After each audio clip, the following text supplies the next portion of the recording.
Hello, my name is Evie, and I'm a first-year engineering student studying creative technology and design at the University of Colorado Boulder.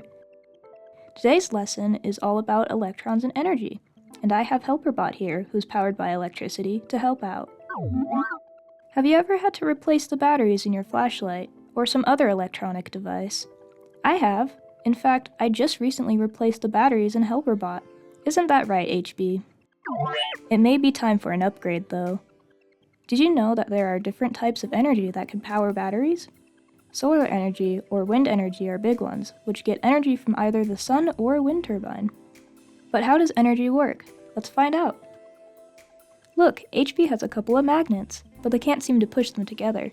This is because the negative or positive sides of a magnet repel each other, while opposite sides attract. The closer two magnets with the same poles are to each other, or the farther away two magnets with opposite poles are to each other, the more electrical potential energy they have. The amount of electrical potential energy per charge is called voltage. Oh, here's an old battery from HB. If you look closely, there's a small number on it with the letter V next to it. This stands for volts. The higher the number, the more energy a battery has. Small batteries, like this one, range from 1.5 volts to 9 volts, while bigger things, like a power line, have 10,000 volts or higher. Let's think back to magnets and how opposites attract. The same idea applies to electric current.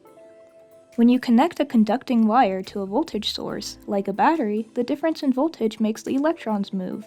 This voltage difference pushes electrons from the positive to the negative terminal. When you add something like a light bulb, it causes a voltage drop that keeps the electric current moving. Voltage sources, like batteries or generators, provide the electrical pressure needed to keep it flowing. We measure this flow, or electric current, in amperes, or amps. 1 amp is the flow of 6.2 times 10 to the 18th power electrons per second.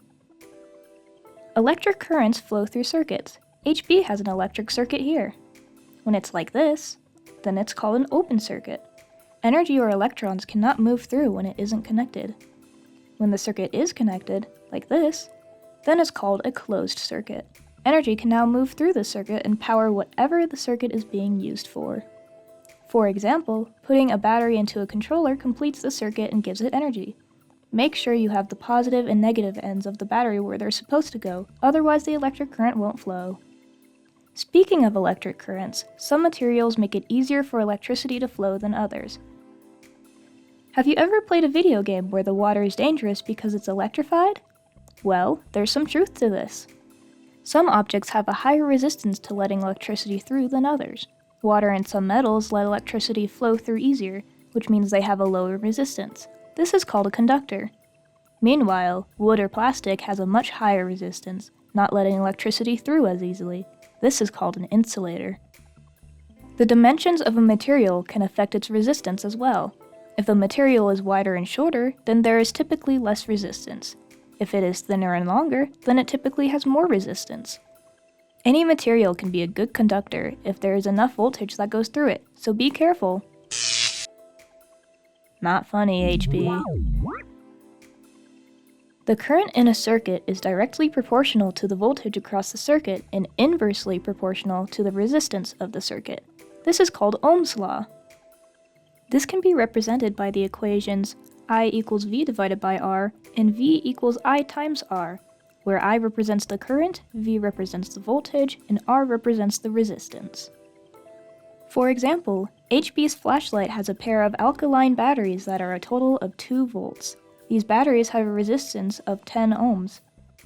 Divide them, according to the equation, and you get 0.2 amperes, which is the current in amps. Now that we know all of this about energy and electrons, how do batteries work? In a battery, chemical energy is converted to electrical energy. When the battery is hooked up to a closed circuit, the chemical reaction occurs and produces electrons. These electrons move back and forth from the negative to the positive sides through the circuit to create electricity. Batteries can have wet or dry cell electrolyte solutions inside of them. These electrolytes are a material that dissolves in water and produces electricity, which is a method often used in batteries. Wet cells use a liquid electrolyte solution to produce electricity, while dry cells use a moist and pasty electrolyte to produce electricity.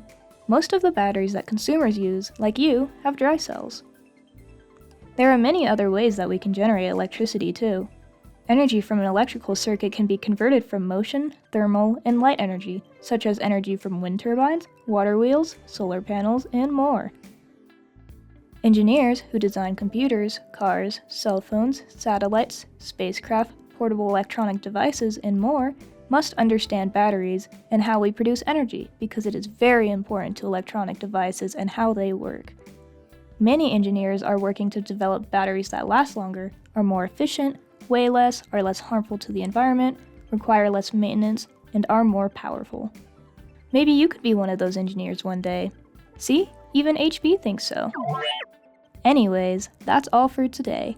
Before you go, think about all the different types of electricity in your life and how they work. The next time that you replace a battery in a device, you'll know how it works. Isn't that cool? Thanks for watching, and we'll see you next time. Check out the full lesson on the Teach Engineering website. Then, test your knowledge of these electrical concepts by building your own circuit and completing the circuit, or by making your own battery and testing different electrolyte solutions in 2-cell battery.